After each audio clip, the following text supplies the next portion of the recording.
অন্নপূর্ণা ভাণ্ডার নিয়ে মুখ্যমন্ত্রী আবারও বড় একটা ঘোষণা করলেন। যারা যোগ্য হয়েও বাদ গিয়েছিলেন অন্নপূর্ণা ভাণ্ডারের জন্য, তাদের তো এনকোয়ারি শুরু হয়ে গেছে। বিডিও অফিস কিংবা পঞ্চায়েত অফিস এবং বিভিন্ন আশাকর্মীরা গিয়েও আপনাদের এই ভেরিফিকেশনের কাজটা করতে চলেছেন। কিন্তু এখানে আরও বড় একটা কথা আসছে। অনেকেই অযোগ্য, মানে যে শর্তগুলো মানার কথা ছিল তারা কিন্তু সেই শর্তগুলো মানেননি। অনেকেই হয়তো ট্যাক্স পে করেন কিংবা অনেকেই চাকরি করেন, কিন্তু ভুল তথ্য দেওয়ার কারণে তারা এই টাকাটা পেয়ে গেছেন। তাদের তাহলে কি হবে, এই নিয়েও প্রশ্ন জাগছে মানুষের মনে। আপনি যদি অযোগ্য হয়ে থাকেন তাহলে কিন্তু আপনারও ফর্মটা আবারও ভেরিফিকেশন করা হবে। এখন তো যাদের টাকা ঢোকেনি তাদের ফর্মটা ভেরিফিকেশন করা হচ্ছে, যারা অযোগ্য তাদের ফর্মটাও কিন্তু আবারও ভেরিফিকেশন করা হবে। তাই যারা ফর্মে ভুল ইনফরমেশন দিয়েছেন এবং তাদের টাকাটা ঢুকে গেছে, তারা কিন্তু দুশ্চিন্তায় পড়ে যাবেন। কারণ আপনাদের হয়তো পরবর্তীতে এই টাকাটা ফেরতও দিতে হতে পারে।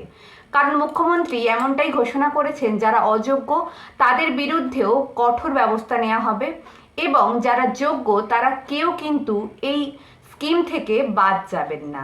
তাই আপনারা নিশ্চিন্তে থাকুন। এখনও আপনাদের ভেরিফিকেশন প্রক্রিয়া চলছে, সেই জন্য অনেকে চিন্তিত রয়েছেন যে আপনাদের ভেরিফিকেশনটা কেন এখনও হচ্ছে না, কেন আপনাদের ব্যাংক অ্যাকাউন্টে এখনও টাকাটা এসে পৌঁছচ্ছে না।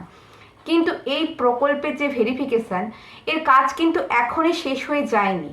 1 জুলাই দ্বিতীয়বারের জন্য টাকাটা ছেড়েছিল, যেখানে অনেক মহিলারা টাকাটা পেয়েছেন এবং আবারও অনেক মহিলা আছে যারা পাননি। কিন্তু এই প্রকল্পের জন্য যে সময়টা নির্ধারণ করা হয়েছিল সেটা হচ্ছে 3 মাস।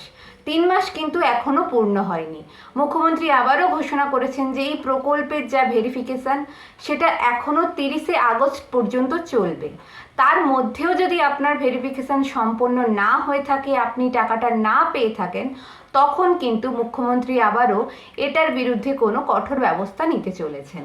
তাই আপনারা যারা এখনো টাকা পাননি কিন্তু যোগ্য, এটা একমাত্র বলছি যোগ্যদের জন্যই। যারা অযোগ্য তারা কিন্তু বারবার অ্যাপ্লাই করলেও আপনাদের কোনো লাভ নেই, কারণ যে শর্তগুলো মানতে বলা হয়েছিল সেগুলো মানলে তবেই টাকাটা আসবে।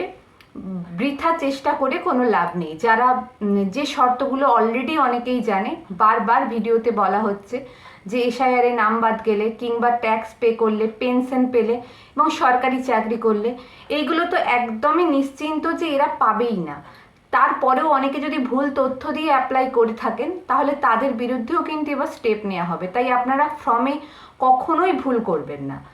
তাই এই ব্যাপারে একদম নিশ্চিন্ত থাকুন যে এখনই আপনাদের টাকার দেওয়াটা শেষ হয়ে যাচ্ছে না, মানে এটাই শেষ পর্যায়ে নয়। 1 জুলাই যারা টাকা পেয়েছিল তারাই পেতে থাকবে, বাকি যারা রিজেক্ট হয়ে গেছে তারা আর পাবে না, এরকম ব্যাপারটা নয়। এটা থেকে একদম নিশ্চিন্ত হওয়া গেল যে 30শে আগস্ট পর্যন্ত, মানে এখনো প্রায় অনেকটা সময় আমাদের হাতে আছে এই ভেরিফিকেশন প্রকল্পটা সম্পন্ন হওয়ার জন্য। তারপরেও যাদের নাম বাদ যাবে, তখন তারা যদি যোগ্য হয়ে থাকে তাদের ক্ষেত্রেও নিশ্চয়ই কোনো না কোনো ব্যবস্থা আবারও মুখ্যমন্ত্রী নেবেন। কারণ মুখ্যমন্ত্রী নিজে ঘোষণা করেছেন যারা যোগ্য তারা কেউই বাদ যাবে না। তো এই নিয়ে আপনারা একদম নিশ্চিন্ত থাকতে পারেন। ভিডিওটা কেমন লাগলো অবশ্যই কমেন্টে জানাবেন, আর এরকম সঠিক আপডেট পাওয়ার জন্য আমাদের চ্যানেলের সঙ্গে যুক্ত থাকুন।